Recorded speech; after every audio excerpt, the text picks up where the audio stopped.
Hey everybody, chapter 4 is called Hearsay, and at the end of chapter 3, Jesse was out at recess trying to listen in to what the boys were saying about the Xbox, and Scott is claiming that he earned all of his money doing chores around his house to get that Xbox.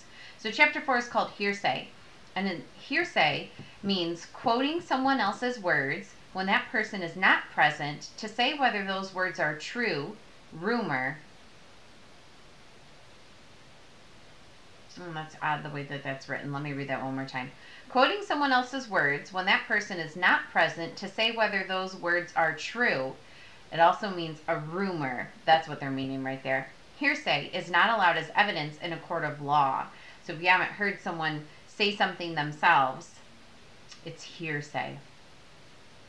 So you get it? Asked Megan, leaning back in her chair. They're the same, see? The math problem was about symmetry.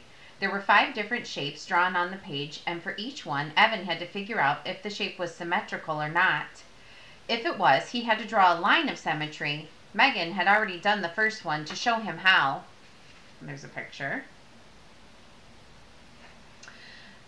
But Evan was having a hard time thinking about symmetry when he was sitting right next to Megan Moriarty. That one's easy, said Evan, trying to sound cool. Everybody knows that hearts are symmetric. Not all hearts, said Megan. Look at this one. Well, that's just freaky, said Evan. The next 3 shapes weren't too hard, and Evan was able to draw a line of symmetry for each one. But the last one had him stumped, and Megan finally had to let him in on the trick. The shape wasn't symmetrical at all.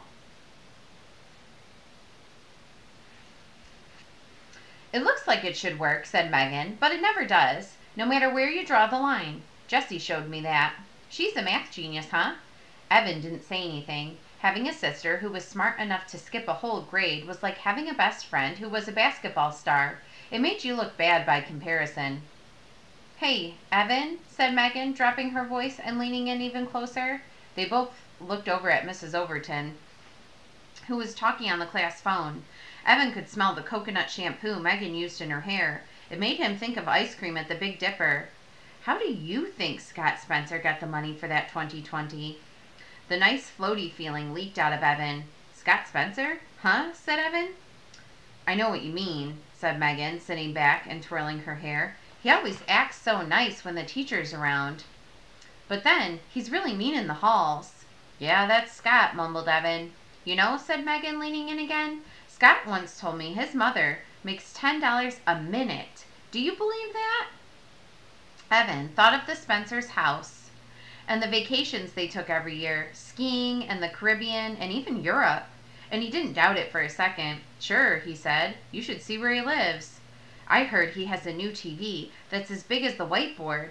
Megan pointed to the large whiteboard at the front of the room. Probably, said Evan. You wouldn't think a kid like that would steal things. Megan's eyes opened wide. Does he really steal? Alyssa told me he does. She said he took her charm bracelet out of her locker and then pretended he found it on the playground just to impress her.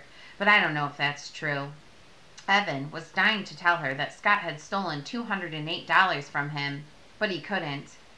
He stole lunch money from Ryan once, and he took a candy bar from the Price Chopper. He steals a lot of things. Megan looked at him closely. Did you see him take the money or the candy bar? She asked. Evan shook his head. No, but Ryan said. That's just a rumor then, said Megan. You can't believe everything you hear. That's what my parents always tell me.